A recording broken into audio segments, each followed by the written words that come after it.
Absolutely. Gary, is Bob staying downstairs to saddle the horse for the next race? I think Jimmy was going to. Jimmy was. I'm not sure. I'm not sure where. Seen Joan come in, so I'm thinking maybe Bob's still coming. Jimmy involved with the saddle in the next race, and their jockey has a penalty in the next race. Yeah, I knew that Oh. about Rosario. So Bob's not coming. Okay, all right, that's. Well, then Joel can't come. He's in the next race too.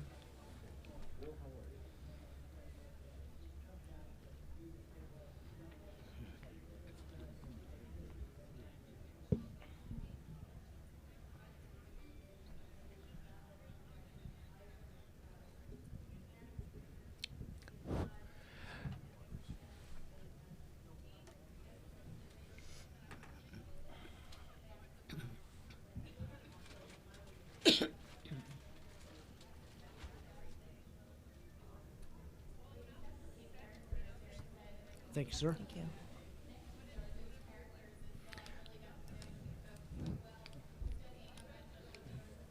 Okay, we're joined now by the happy owners of Game Winner, who was the race winner in the Sentient Jet Breeders' Cup Juvenile. Congratulations to, on the left, Gary West, and on the right, his better half, Mary West. This is not their first Breeders' Cup Juvenile winner. They won the race in 2013 with New Year's Day. That was their other Breeders' Cup winner. It just happened to come in the same race with the same trainer, Bob Baffert. For Baffert, incidentally, this is Breeders' Cup win number 15.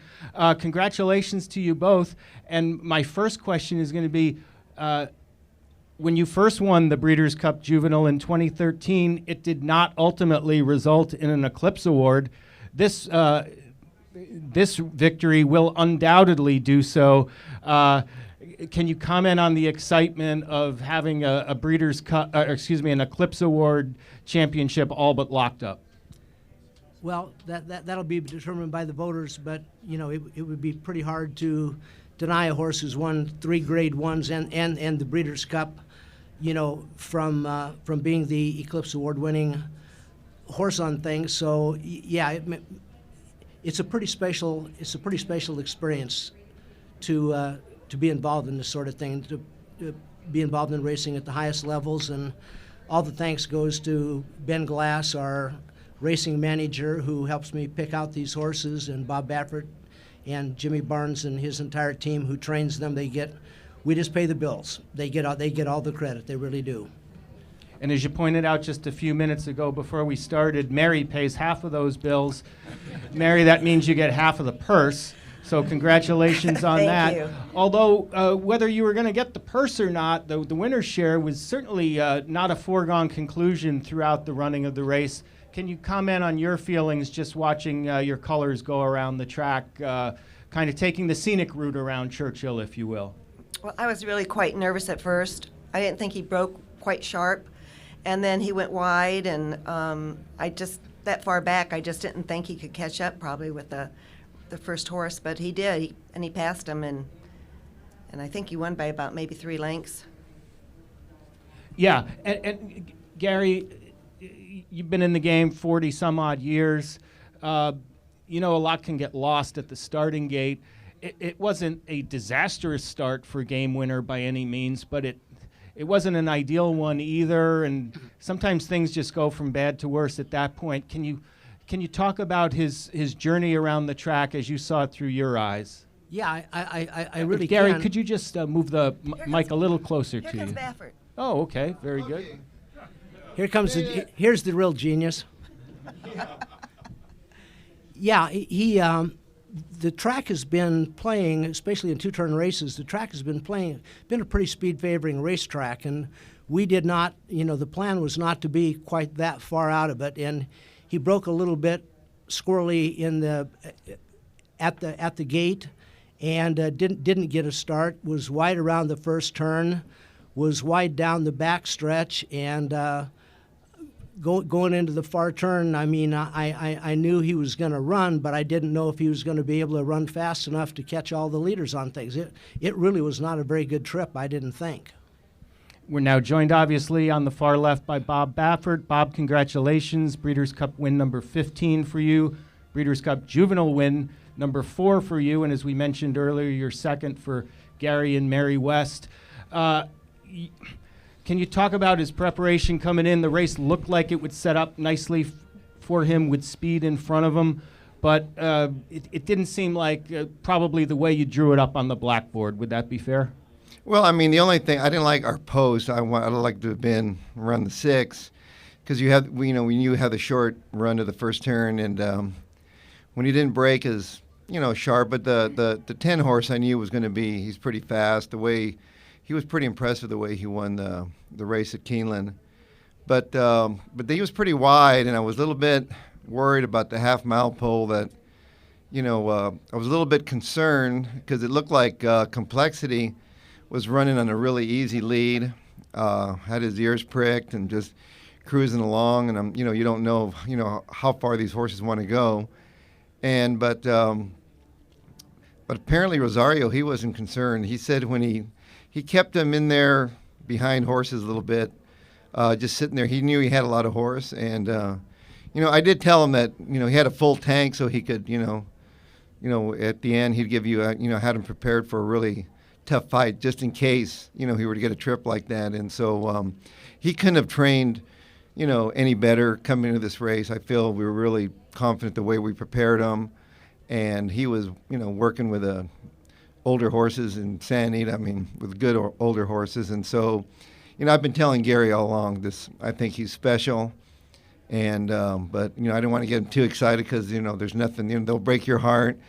Come in here. But this is of the Breeders' Cup races, this is the one I really wanted, because there's nothing like having a 2-year-old and you're thinking, spring classics and everything else, and Gary's program is all about young horses and developing them, and hopefully get a stallion prospect like West Coast. And so this is our plan, and it worked out. I just feel fortunate that Gary and Mary, they send me their best ones, and I go through them, and not all of them are stars, but we come across one like this, and today, I mean, the way he won and the way he did it is pretty impressive, and it's a good feeling. At the 8th pole, I'll start thinking some roses, Bob, to what degree, if any, is you can't dictate where the Breeders' Cup is held in a given year. To what degree, if any, is it bonus points or a plus for next year that this year's Juvenile was at Churchill? Well, you know what? I think it depends on the horse. I mean, those good horses, they'll if they could have had it at Santa Anita, I think he would have won. He's just a good horse. I mean, Breeders' Cup. You have to step it up. It's championship racing. You have to show up. You have to have a good horse, and you have to be lucky. And we were the horse. In the paddock when I saddled him, he couldn't have looked any better. But there's some other horses in there that it looked like a good field. There was nice horses in there, and so you can't take anything for granted. One thing about it, I knew at the 8th pole. He's a fit horse. He's a big, strong horse, and the further, the better. I knew that we had that going for him, but I thought he was a good horse, but he's a lot better than I thought he was. 'Cause for him to do what he did that last quarter of a mile and give that horse a head start like that, being that wide, I mean, that's a serious horse, and I think that's what made it more exciting for me. That he won and he came back. First thing I asked him, is he tired? He goes, no. He actually handled that pretty well. So, it's a good feeling. But we have a long way to go. We've got to keep him healthy and all. We know what can happen. But we're going to enjoy today, and we can dream about tomorrow. But this is a huge win for me. I mean, this is of the races. This is the one. If he hadn't won, I was going to be. I said, how could I be that wrong about this horse? And I told Gary earlier, he's worried about the track. Don't worry about it. We got the goods. We just got to get away with him, just close, And but I was concerned down the back, so I thought, oh boy, I'm glad I wasn't watching the race with Gary, because we would have both been saying, we're done, you know. But any other horse, you know, he would have been done. But that's how good a horse he is. Okay, we've got media here to ask questions, and we'll start with Ron. Bob, just to pursue the speed bias angle a little bit more, did you guys change strategy at all before the race? And does the fact that there was a speed bias on the dirt today make this that much a sweeter win to come from behind to get it? No, I think, you know, the thing about Rosario, he knows his horse really well. He's not a speed horse. You know, he doesn't want to. He ran up close to Santa Anita because it was you know, it's a different kind of track. You know, I think this track is starting to dry out. When it dries out, it starts getting a little heavier. I think it's getting a little heavier. I could tell by I walked out there, it's still pretty wet. But I think he rode him like a good horse, what he did. He rode him with a lot of confidence. I said, you know, he couldn't be doing any better. Ride him with confidence. That's what Rosario does. You know, he fits that. That's a perfect type of horse for him. And but he said he was happy where he was, and you know, if he could have been talking to us, you know, saying, hey, don't worry, boys, we're good, you know. But turning for home, you know, I could tell he's a strong horse. I mean, he's a really strong horse. And he's just changed so much. I mean, you know, when I worked him, I remember calling Gary. I said, you know, I think I found a good one.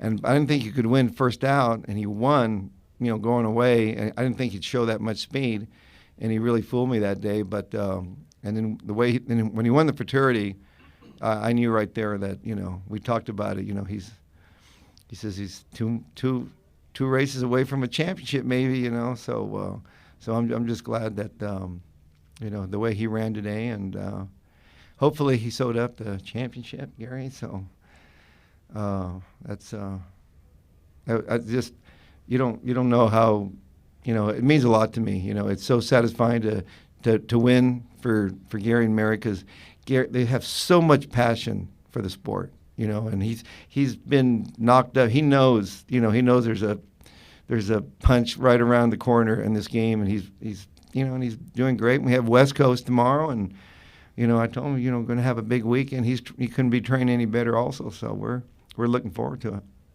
Bob, you said that it was the Mookie Betts of your lineup, lots of different kinds of talent. You still feel like that with what he did today? Well, I mean, coming in here, to me, he was my, you know, people ask me, who's your best chance? I said, I think it's him, you know, and so, because the way he's training, the way he's been, you know, he's been showing me things that I like to see from, you know, something extra. You know, he couldn't have been working any better, and he shipped well, came in here, and I was just, you know, had a lot of horses getting sick, and every day I was just like, first thing, how's Game Winner doing, you know, that, you know, because that sickness, you saw what happened to Shug. You know, he had a good horse in there, and he got sick. So, you know, we're never safe until we put that saddle on that horse, you know. So I just feel fortunate that, you know, luckily he was, and he is in Justified stall, by the way, and has the same groom. Lenny? Which was Arrogate stall. Exactly, it's American Pharoah stall, excuse me. Gary, Bob has said multiple times that he feels happiest to get this victory for you and Mary. Could you say how that feels to you for him to say that? It means a great deal to both Mary and I. Bob knows we've been in the game for about 40 years, and we've had our share of disappointments. We understand there's more disappointments in horse racing than there are, you know, really euphoric moments, and you just have to kind of accept that. And over a 40-year period of time, you understand full well that there's good times and bad times, and I tell everybody there's a lot of things that can happen in a horse race, almost all of them bad, and that really is the truth. And you know, when you suit up 11, 12, 13, 14 horses, there's only one winner at the end of the day. So 13 people, and we're one of the 13 that goes home many days very disappointed in the way our horse ran, and it's real good, and Bob and I have developed a good personal relationship over the years, and we try and send him our best horses. And I tell Bob, if this is not a California kind of horse, send him back. And he understands the way that we think, and we're on the same page with just about everything. John? Bob, now that you have as many wins as the Dodgers, what does that do to your Breeders' Cup experience this year, comparing it to last year where you had a lot of seconds? Well, I mean, Breeders' Cup, it's difficult. It's hard to win because everything has to go right. You have to have a good horse, and he has to get the trip. You know, last year we just came up short. We ran all those seconds, and if you don't win, it's all about trying to win these big races. But you just got to forget about it, turn the page, look forward, and go on to the next. And there goes Dabster, number 2. So he's got a long. He's going to be so mad at me when he finds out he's got another turn to go around. But it's fun. This is why we work 7 days a week. Gary puts a lot of time and effort. He's got a great team, and this is what we work hard for. This is our payday. It's the thrill of victory. I mean, to me, I'm so proud of that horse. When he came down that stretch, I just knew it. When he came up to that horse, that he's going to get by this horse. I mean, if he's as good as I think he is, we're going to find out right here. And there's nothing like the satisfaction of knowing that your kid just he got it done. And there's Dabster on the lead, going at 24. That's pretty fast. Lenny? He's got to go around again. Poor guy. He doesn't know he's got to go around again. He's got another couple of minutes to go. Bob, Faro, Arrogate, West Coast, Justify, none of them ran in the Juvenile. How do you get this horse moving forward from here? And is it different running one in the Juvenile and then looking forward to next season, kind of what races you pick, what the spacing might be?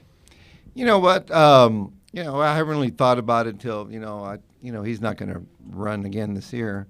Well, back off and just keep him. But you got to go. One thing about him, he is a glutton. I mean, he'll eat everything. He'll finish everything tonight. Justify was that way, just a big, strong horse. But, thing is, just keep him halfway condition. You can't let him become a couch potato. He's got to, keep his fitness. But, we've been through it so many times that we know what we need to do. And so it's like, just keep him happy and just keep him the way he is. He just needs to stay the way he is. There goes Dabster. He's still in the lead. Gary and Mary, your trainer, Bob, has reached heights in this game that other trainers, wouldn't even dream of. How does it make you two feel to hear how excited he is and almost emotionally is about what your horse did today, given all that Bob has experienced in the past? You would think he's not the type of guy who gets excited all that easily. Well, like I said, Bob and I have developed a good relationship over the years, and to have Bob be so personally invested in the success of our program means a great deal to both Mary and I. Come on, Dabster. Oh, poor guy. He's coming. He's trying to win. He's trying to win. Come back. Come on, do it for me. Oh, that rider came over on him. He got outridden. All right. Lodge a trainer's claim of foul if you wish from the interview room, Bob. No. I'm sorry, Gary. You were saying that Bob, so you have a great relationship, and he absolutely seems very invested in Game Winner. Bob is invested in Game Winner, and I think that he cares about all of our horses. Bob has he's often said he's an equal opportunity trainer, and he is. And we sometimes have to run against Bob's other good horses, like we're going to be doing tomorrow. That's fine with us. He will put the right rider on the right horse, get him in the right race, and that's all as an owner that you can possibly ask for. All right. Well, Bob Baffert, Gary and Mary West, figuratively and in this case probably literally a championship performance for Game Winner today. Great job all around, and good luck going forward, not just tomorrow with West Coast, but in the future with Game Winner. Well done. Thank you very much. Thank you very much.